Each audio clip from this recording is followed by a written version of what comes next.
tomou em mãos a difícil mas grata tarefa de fazer rir os portugueses e tem-no feito com sucesso avassalador, qualquer que seja o meio em que se movimenta. Tido quase de forma unânime como o maior nome do humorismo em Portugal, o nosso convidado desta noite é também um comentador político e, não menos importante, um ávido adepto do Sport Lisboa e Benfica. É também um leitor atento e crítico do mundo que nos rodeia. Na próxima meia hora é de humor, literatura e escrita humorística que vamos falar. Ricardo Araújo Pereira, páginas tantas. Antes de mais, muito boa noite, Ricardo. Obrigado por ter aceito este convite que foi dirigido pela TDM. Eu é que agradeço. Obrigado. Esta designação que é de facto para muitos o maior humorista português, pelo menos nesta fase, é algo que aceita com humildade ou nem por isso? Epá, eu ia-lhe agradecer a introdução que fez. Eu não sei que raio de notícias é que chegam aqui a Macau, mas é muito mais do que eu mereço. Eu não sei onde é que foram buscar isso. Não é só em Portugal, porque fez algo que é extremamente difícil. Normalmente os brasileiros riem-se de anedotas sobre portugueses. Já colocou por várias ocasiões os brasileiros a rirem-se com o português. Isso foi muito simpático. Realmente fui muito bem recebido no Brasil. Muito mais bem recebido do que eu mereceria e pelos vistos, em Macau está-me a acontecer a mesma coisa. Mas o Marco é português, portanto, não sei como é que estou a conseguir enganá-lo, não sei o que é que se passa. Ainda assim, diz que está a acontecer a mesma coisa. Víamos na sessão de abertura da Rota das Letras, porque veio para participar, ou veio para participar no Festival Rota das Letras, que é conhecido mesmo deste lado do mundo. Muitas fãs. Como explica, já que diz que não é assim tão conhecido, como explica este assédio, sabemos assim? Não, é um assédio muito simpático. Sim, havia... Mas lá está, são portugueses transcontinentais, não é? E eu acho que é possível que aqui a Macau não venha assim tanta coisa. Aparece um Palermo qualquer e as pessoas ficam entusiasmadas, portanto não é nada de especial. O Ricardo, como eu dizia também nesta introdução, nada como pasta água em tudo o que é humor. Consegue uma multidisciplinaridade de sucesso em meios como a televisão, em meios como a própria internet, em meios como a rádio ultimamente. É algo que lhe corre naturalmente nas veias o humor. Sabe, quer dizer... A minha profissão é ser humorista. Eu vi que ali, a certa altura, dizia-me que eu era comentador político. Isso não é uma ambição que eu tenha. Eu faço comentário humorístico. Nota-se que começa a falar cada vez mais a sério no Governo Sombra, Acho que por exemplo. Mas então isso é uma coisa que eu tenho que mudar, porque não é a minha intenção. Eu sei exatamente o que as pessoas esperam de mim e isso não me angustia de maneira nenhuma. Eu sei claramente que o que as pessoas querem é que eu as faça rir. E ainda bem, porque é essa a minha profissão. E eu tenho por essa tarefa, a tarefa de fazer rir as pessoas, um respeito enorme. Sabe, uma vez nós lá em Portugal havia um partido de extrema-direita que pôs um cartaz no Marquês de Pombal a mandar os estrangeiros embora e tal, e nós pusemos um cartaz ao lado a fazer pouco desse cartaz, a mandar vir estrangeiros, porque só com portugueses não vamos a lado nenhum. E então os jornais telefonaram-nos todos a perguntar o que era aquilo que a gente tinha posto ali. E como sempre que o jornal nos telefona, já tinha uma grelha de respostas preparada. Era de escolha múltipla, basicamente. Então eles queriam que nós disséssemos porque é que tínhamos posto o cartaz lá. Se era um movimento de cidadãos à margem dos partidos, ou se era intervenção política, que não sei o quê.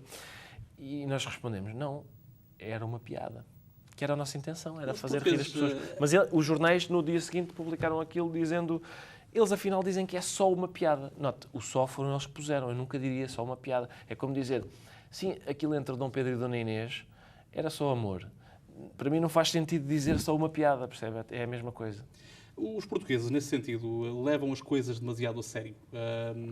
Como já lhe aconteceu... dizer uma piada e não ser entendido, ou ser entendido de uma forma errada? Acho que não, eu não tenho muita razão de queixa do povo português. Não sei se temos se somos especiais de alguma maneira. Acho que nos rimos o suficiente e rimos de nós próprios, temos essa capacidade.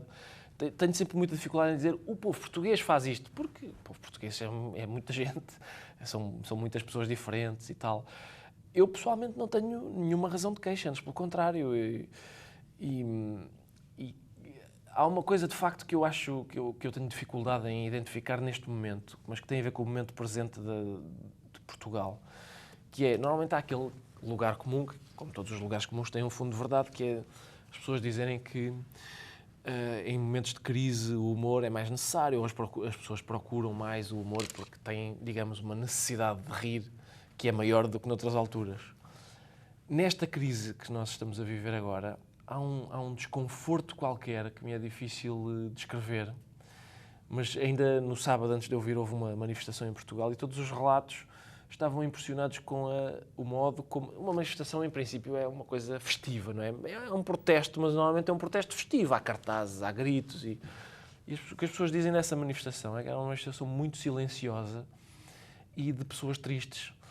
E esse tipo de disposição das pessoas começa a ser preocupante. Para um humorista é grave quando este tipo quando a crise é tão profunda que se perde a vontade de olhar para as coisas com um sentido crítico, no bom sentido, um sentido de humor, um sentido de... Se é possível que seja grave para humoristas e para toda a gente. Quer dizer, o facto de termos chegado a esse ponto, que as pessoas estão com uma disposição tal que se sentem à margem sequer da hipótese de poderem rir daquilo que está a acontecer, isso é de facto muito grave.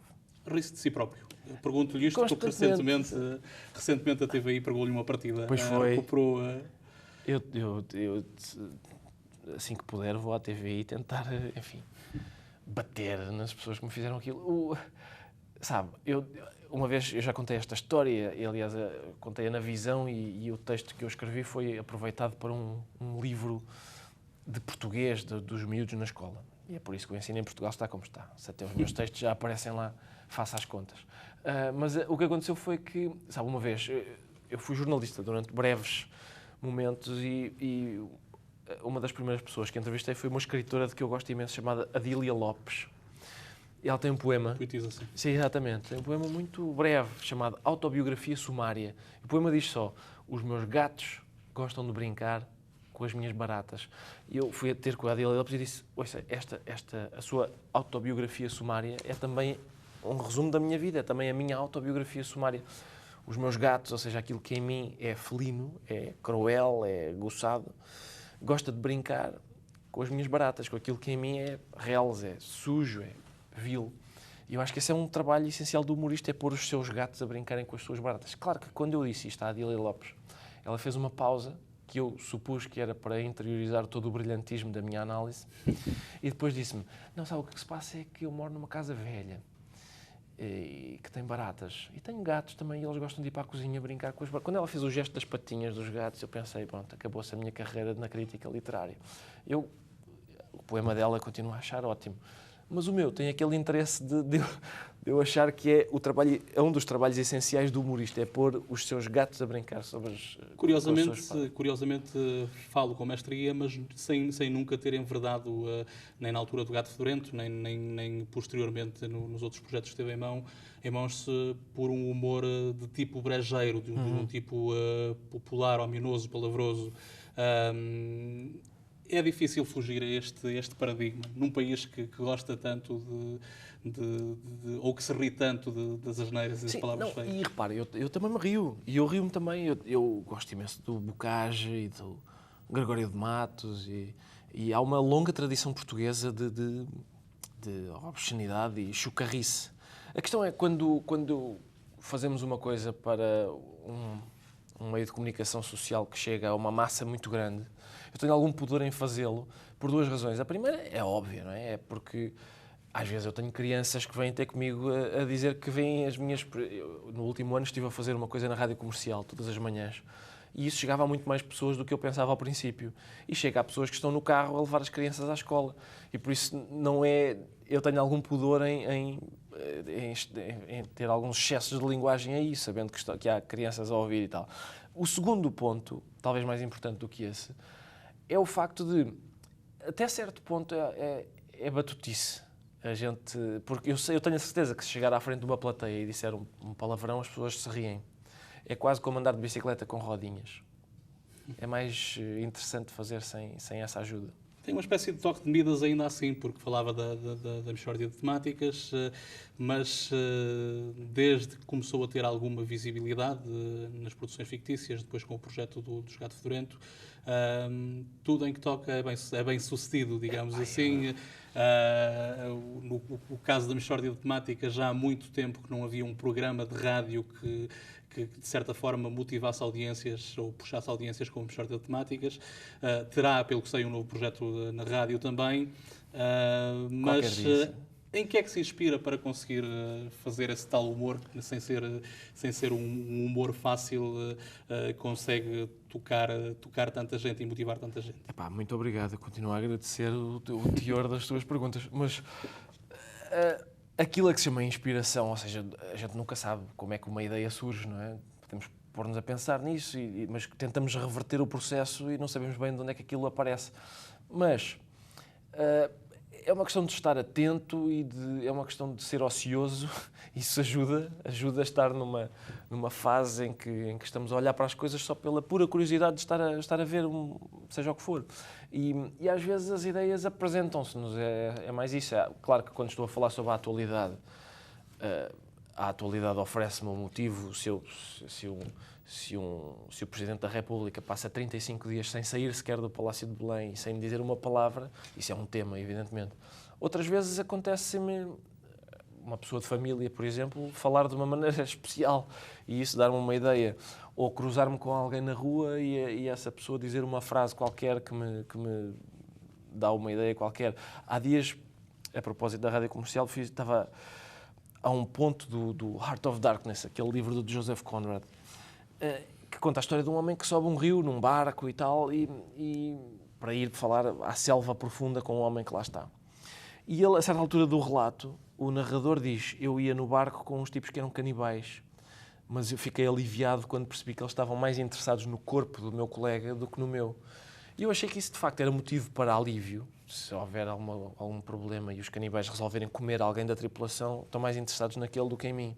Mas, por outro lado, havia ali, senti que se fosse comigo havia um mal perder, que era: o que é que o outro tem que eu não tenha? Porque é que o corpo do outro há de ser mais apetitoso que o meu? Então fiz um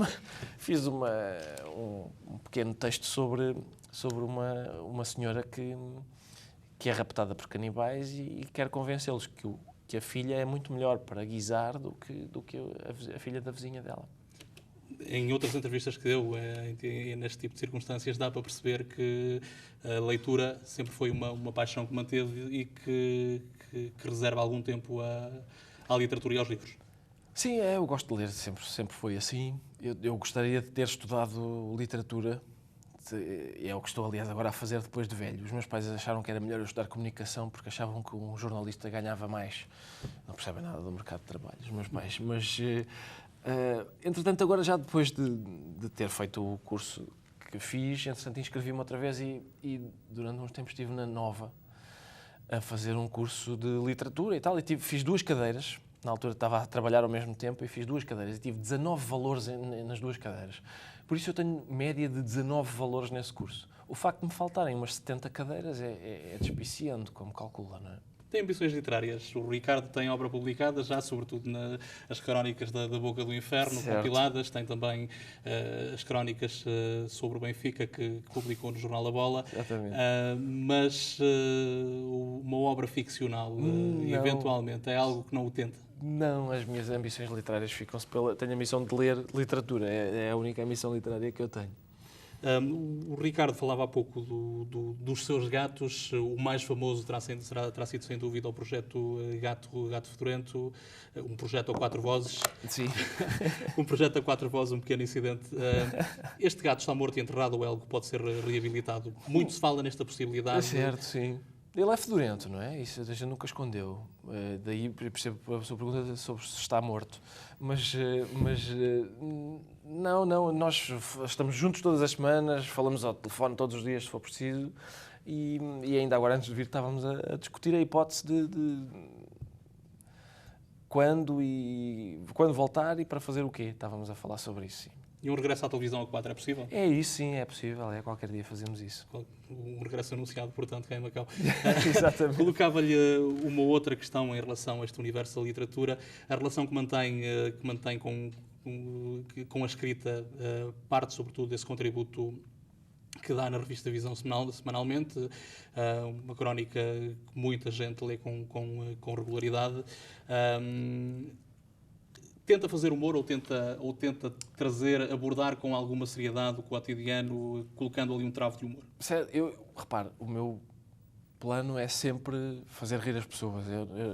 Já me têm feito essa pergunta porque dizem, mas como os temas são muitas vezes políticos, aquilo é comentário político. Eu rejeito essa hipótese. Aquilo é comentário humorístico sobre a atualidade política. Eu não tenho nenhuma intenção de dizer às pessoas qual é o caminho, quem me dera saber, ou, enfim, nada, não tenho nenhuma intenção desse tipo. O meu plano, o meu objetivo é fazer rir as pessoas. E é isso que as pessoas esperam de mim. As pessoas não estão interessadas, as pessoas estão interessadas, na minha opinião, se a minha opinião as fizer rir. Eu tenho isso muito claro, sou muito realista nisso. Se as pessoas querem obter uma opinião importante e ponderada sobre a atualidade política portuguesa, se calhar ligam para o professor Marcelo, ligam à televisão quando está a dar o professor Marcelo ou o Pacheco Pereira, não vêm ter comigo. Comigo eu sei o que é que elas querem que eu as faça rir. E eu tenho todo o gosto essa é a minha profissão. Eu acho que é uma profissão muito nobre. Eu tenho não sei explicar isso, mas eu tenho um apreço enorme pelo ato de fazer rir os outros. Acho isso uma tarefa muito nobre e acho que a convulsão que o rosto de uma pessoa sofre quando eu a faço rir encanta-me. Aquilo, desde há muito tempo, eu acho que é esse encanto, esse encantamento que faz com que eu tenha querido fazer disso a minha vida. Há lugar a improviso nos textos que escreve? Ou quando escreve um texto, quando transpõe esse texto para um determinado sketch, seja na rádio, seja na televisão, mantém-se fiel ao que escreve? Sim. Ou tenta trazer algo de novo no momento em que... Claro. Eu percebo a sua pergunta e faz todo o sentido, porque, para responder à pergunta, o lugar ao improviso é antes de eu estar à frente do público ou à frente da câmara. Portanto, quando eu estou à frente do computador, aí estou a improvisar. E faz sentido que o faça porque improviso 10 coisas e aproveito 2. Porque, como é evidente, quando uma pessoa está a improvisar, nem tudo o que sai é aproveitável. E o público não merece que eu vá para a sua frente dar tiros ao lado. Quer dizer, merece que eu faça primeiro o meu trabalho em casa e depois aproveito aquilo que eu acho, que eu entendo que é o mais aceitável e lhe apresento então isso. A questão é, o meu trabalho corre melhor quando as pessoas ficam com a sensação de que aquilo que eu estou a dizer-lhes é inventado na altura. Isso é uma estratégia humorística. Há um texto do Mark Twain que se chama How to Tell a Story. E essa é uma das coisas que ele diz. Repara, isto há um século e tal. Isso é muito bem observado. O que ele diz é justamente isso. Quando nós estamos a contar... Não há pior coisa, quando vamos tentar fazer rir uma pessoa, não há pior coisa do que dizer-lhe vou-te contar uma história que é mesmo engraçada. Nada disso. Nada disso. Isso é o contrário. É anticlimático do ponto de vista humorístico. O ideal é nem sequer na aparência nós nem sequer sabemos, nem sequer percebemos de que é que o outro está a rir. Repare, o Raul Solnado fazia isso magnificamente.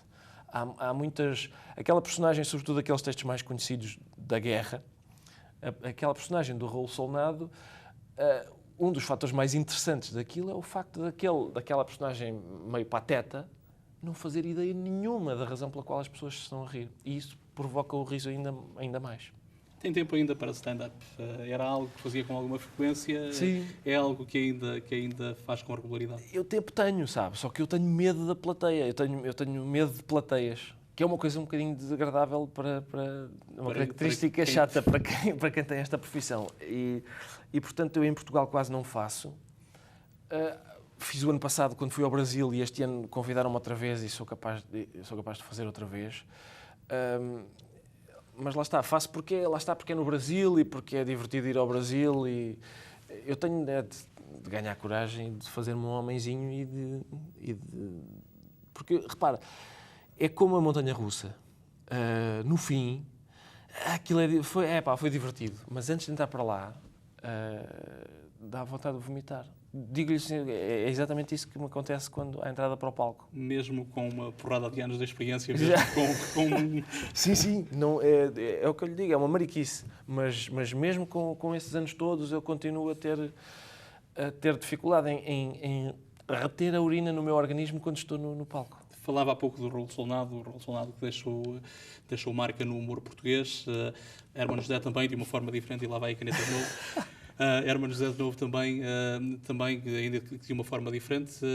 O Ricardo é visto por muitos, como dizia no início desta intervenção, desta conversa, como um dos humoristas que mais contribuiu para o humor em Portugal, alguns com sketches ao nível da guerra, por exemplo, da Raul Solnado. Lembro-me, por exemplo, da célebre canja para Merkel, muito, muito recente, que creio que não haverá português que não tenha, em Portugal ou nos quatro cantos do mundo, não tenha escutado isto. Isto para lhe perguntar, como é que está o humor em Portugal? Houve uma renovação? Sente que com o Gato Fedorento, que trouxe algo de novo ao humor em Portugal, inaugurou um novo paradigma, digamos assim? Certo. Quer dizer, eu não diria que foi o Gato Fedorento que fez isso. O que aconteceu foi que o mundo ficou mais próximo de toda a gente, não é? As coisas abriram-se, a internet de repente faz com que a gente tenha... faz com que, por exemplo, nos anos 80 havia dois canais e havia basicamente um que era mais presente, que era o primeiro, não é? O segundo até começava à tarde. Hoje em dia... Portanto, naquela altura, uma pessoa que tivesse um programa na televisão tinha a certeza que quase todo o país o ia ver. Hoje em dia, quem tem um programa na televisão portuguesa em horário nobre não está a concorrer só com a SIC, com a TVI, com a RTP. Está a concorrer com o Conan O'Brien, que tem o programa nos Estados Unidos e que é possível, no próprio dia, nós sabermos o que é que o Conan O'Brien está a fazer. Nos anos 80, ninguém fazia ideia em Portugal do que é que o Johnny Carson tinha dito no dia anterior. Hoje, se a gente quiser, vê em direto o que esses humoristas americanos e o equivalente ao Johnny Carson está hoje a fazer. Sente esse peso da comparação com algo que vem de fora? Sim, mas lá está. Por um lado é um peso, por outro é uma vantagem. Porque esses... É o peso porque, de facto... Eles são muito bons e são de facto, tanto a nossa concorrência como as pessoas que estão a fazer o programa no canal ao lado em Portugal. Por outro lado, é uma vantagem, porque quanto mais a gente conhecer do que se está a fazer lá fora, melhor. Não é? É uma maneira de nós próprios querermos fazer sempre mais e irmos evoluindo e tal. Acho que acontece isso em toda a atividade, em todas as atividades. Não é? Há camaradagem ou há rivalidade nesta nova geração Eu lembro-me de um programa, o Levanta-te e Ri na SIC, que serviu de certa forma como plataforma para que muitos dos nomes desta nova geração se tornassem conhecidos. O caso de Bruno Nogueira, por exemplo. Exatamente. Há rivalidade ou há camaradagem no seio desta nova geração de humoristas em Portugal? É capaz, eu acho que se calhar não há nenhuma nem outra, sabe? É triste mas normalmente não é bem uma classe. Os humoristas não são uma classe no sentido em que não se juntam em grupos, não convivem uns com os outros. É uma profissão, digamos, difusa, não é? Aqueles que se relacionam entre si, eu acho que há mais camaradagem do que rivalidade. Às vezes essa rivalidade é estimulada pelos jornalistas porque supõem que ela existe. Eu lembro de uma vez, por exemplo, o Bruno ia fazer um programa na RTP e telefonou-me a dizer: pá, não te importas, eu estou nervoso, como toda a gente está quando começa um programa, dava-me jeito de ter uma pessoa conhecida comigo, gostava que fosses o primeiro convidado do meu programa. E eu fui com todo o gosto, claro, sou amigo do Bruno, e lá estive. No final, um jornalista foi perguntar se não era estranho eu estar a ir ao programa de um concorrente. Lá está, não há concorrência nenhuma, não é um negócio concorrencial, não é a Coca-Cola e a Pepsi, não há razão para ser assim. Claro que eu disse isto, e esse, vamos chamar-lhe jornalista, foi escrever um texto em que me acusava de ter dito que eu era a Coca-Cola e o Bruno era a Pepsi. Enfim, não. Ganhou a breve passagem que teve pelo jornalismo, ajudou a lidar com a classe jornalística, ganhou anticorpos contra o jornalismo, contra os jornalistas, por ter estado dentro deste meio. A determinada altura li numa entrevista que o jornalismo cotidiano, chamemos-lhe assim, é algo que não lhe agrada muito. Não, mas lá está, quando a minha experiência no jornalismo foi uma breve incursão de eu ter ganho um prémio e ter feito esse estágio na TVI, aí não tive nenhum engulho, nem nenhum problema com a profissão de jornalista. É mais depois, quando tenho de ser confrontado com os jornalistas e me fazem entrevistas e não transcrevem aquilo que eu digo, mas o contrário, como aconteceu dessa vez, em que estavam a tentar arranjar-me aí um problema com o Bruno, e a minha sorte foi que o Bruno tinha ouvido exatamente o que eu tinha dito. Mas enquanto estive no meio jornalístico, eu só primei pela profunda incompetência. Era só isso. Não, percebi muito claramente, eu já não tinha grandes dúvidas, mas percebi muito claramente que aquilo não era para mim. Não havia Ainda, e de volta à questão da literatura, fez alguns trabalhos relacionados com esta área que quase deixavam a semente do jornalismo germinar um pouco mais. Não diria isso, sabe? Quer dizer, a minha relação com a literatura é apenas de leitor, e tenho agora a minha editora, que edita os livros que eu vou escrevendo, convidou-me para dirigir uma coleção de literatura humorística lá. Coisa que eu faço com muito prazer e entusiasmo. Até porque, repare, nós tivemos a oportunidade de editar os cadernos de Pickwick, os Pickwick Papers do Dickens, e isso é um orgulho para nós, porque aquele livro foi muito marcante, foi uma espécie de estrela pop dos livros naquela altura em que saiu. E em Portugal tinha havido apenas uma edição do século XIX, do final do século XIX, traduzida por Henrique Lopes de Mendonça, que é o autor da letra do hino nacional, e nunca mais tinha havido uma tradução integral. Agora acabámos de editar o Soldado Schweik, que nunca teve edição integral em português. E, portanto, acaba por ser um orgulho até para mim de estar a poder pôr esses livros no mercado. Lê sobretudo textos humorísticos ou lê de tudo? Leio de tudo, mas devo confessar-lhe que os meus autores favoritos são autores cuja prosa é, digamos, risonha. São o Cervantes, o Diderot, o Laurence Sterne, o Rabelais. É essa a família de autores de que eu gosto especialmente, e gosto muito do Camilo e do Mário de Carvalho, hoje em dia em Portugal. São alguns dos meus autores favoritos, sim. E nascem o humor como género literário não se pratica com tanta velocidade como seria desejável num povo com a tradição literária que o povo português tem. Temos os textos, como falava há pouco, de Bocage, temos uma tradição já medieval também que vai ao encontro do jocoso, mas há quase, eu diria, um pudor na forma como os escritores se relacionam com esta questão. Concorda? Há mais liberdade para escrever, para tentar escrever com humor fora de Portugal? Talvez é possível que em Portugal, eu acho que nenhum grande autor, nenhum autor que esteja seguro de si tem medo de provocar o riso. É possível que em Portugal haja uma certa... A literatura esteja associada a uma certa circunspeção, porque é isso que as pessoas acham que é ser sério, é ser...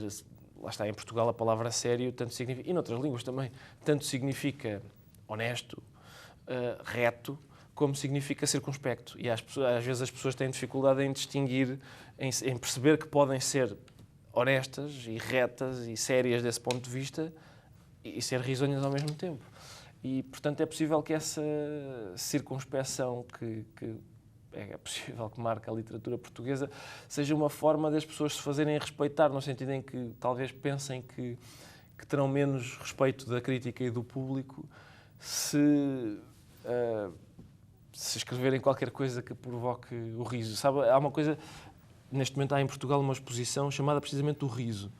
E eu fiquei um pouco espantado, não quero dizer chocado porque é uma palavra demasiado pesada, quando o diretor dessa exposição, repara, é o homem que idealizou a exposição sobre o riso, a falar sobre a exposição para o telejornal, disse que há um peso grande do humor hoje em dia. O humor é tido como uma virtude, como uma qualidade.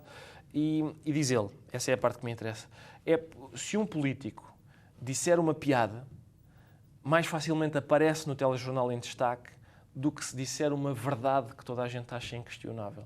E eu acho tão curioso que o diretor de uma exposição daquelas distinga entre uma piada e uma verdade inquestionável como se elas fossem incompatíveis. A maior parte das verdades inquestionáveis que eu conheço foram ditas como piada. E, portanto... E da parte dos políticos dos últimos tempos, nenhuma não, nem outra. Nenhuma nem outra. Eu apresentei também como comentador político, sobretudo pelo contributo que dá no Governo Sombra, um programa em que divide as luzes à ribalta com o Pedro Mexia, também com o João Miguel Tavares, ou com o Carlos Vaz Marques. Dizia há pouco que um dos seus, eu não diria receios, mas nunca ter a pretensão de falar a sério. Ainda assim divido as luzes à ribalta, como dizia, com o João Miguel Tavares, que leva muito a sério as coisas que diz. Já teve problemas, discrepâncias neste sentido. No sentido de alguém com que partilha o programa se sentir ofendido pelo facto de não levar a sério as coisas que diz. Claro, não, repara, para já eu devo dizer que estou sempre a falar a sério. Sempre a falar a sério. Aquilo que eu estou a dizer é sempre a sério. O facto de eu estar a dizê-lo de uma forma que eu pretendo que provoque o riso nos outros, não quer dizer que eu não esteja a sério. É possível, se uma pessoa disser, por exemplo, Portugal neste momento está extraordinário, é um sítio extraordinariamente agradável para se viver. Essa pessoa está a ser irónica, mas está a falar a sério. A gente percebe que o que ele está a dizer é o contrário daquilo que ele está de facto a dizer. Isso não significa que ele não esteja a falar a sério. Ou seja, é possível estarmos num discurso humorístico, irónico, seja o que for, mas estarmos a falar a sério. Sobre o João Miguel Tavares, nós somos todos amigos, é evidente, fazemos aquele programa há anos, há demasiados anos, se nós não nos suportássemos uns aos outros, aquilo já tinha acabado. E, portanto, tem de haver uma capacidade grande de nos tolerarmos.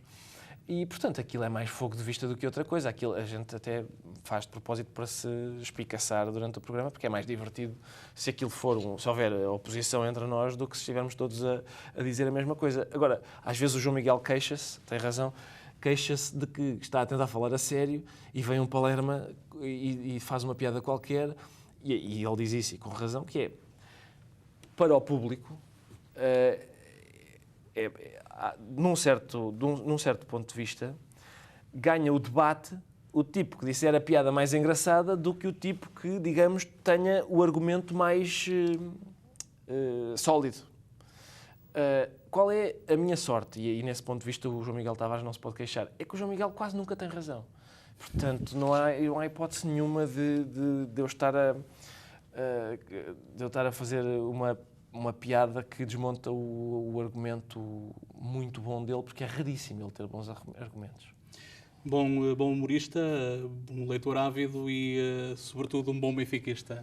Faz lembrar a questão do velho azulejo que encontramos muito espalhado por Portugal, mas é algo que nunca escondeu e, de facto, o Benfica é mesmo uma paixão. Sim, pois é. Aliás, eu hoje estou aqui, eu dormi 3 horas hoje, porque isto em Macau, eu estou encantado com Macau, devo dizer. Mas aquilo que me faz mais confusão é o facto do Benfica jogar às 4 da manhã. E, portanto, ontem estive a ver o jogo até às 6, ganhámos 5-0, enchi o papo, mas dormi 3 horas. Isso eu não percebo como é que os portugueses que vivem em Macau fazem. Sim, como é que se sobrevive a este... É muito duro, é muito duro. Colocava-lhe uma última questão em jeito de desafio, uma vez que tem essa paixão pela leitura. Um livro que aconselho lá para casa, para quem nos está a seguir lá em casa, que livro é que se calhar relacionado com a escrita humorística, é que seria imprescindível ler para perceber o trabalho de Ricardo Araújo Pereira? Para perceber o meu, não é preciso ler nada para perceber, porque ele é bastante acessível. Agora, se eu tenho essa oportunidade, o livro que a Tinta da China acabou agora de editar, o livro do soldado Zweig, que é um livro de um checo chamado Jaroslav Hasek. Espero que o meu checo esteja pronunciado como deve ser. E é um livro magnífico, um livro sobre a Primeira Guerra Mundial. Aliás, o livro começa com o incidente que também dá início à Primeira Guerra Mundial, que é o assassinato do arquiduque. E é um livro muito divertido, que levantou inúmeros problemas na altura, porque é sobre a guerra, lá está, e é ainda hoje considerado, lá está, é por isso que eu digo que o discurso humorístico também está a falar a sério, e foi considerado por muita gente, na altura e hoje, o livro que melhor descreve e desmonta e retrata a guerra. E é um livro, essencialmente aquilo é um romance humorístico. Agradeço uma vez mais, Ricardo, o facto de aceito este convite que foi dirigido pelo TDM. Quanto a si que nos acompanhou a partir de casa, muito obrigado por nos ter acompanhado nesta Páginas Tantas. Voltamos na próxima quarta-feira com mais livros, novas ideias e outras incursões pelo universo das letras.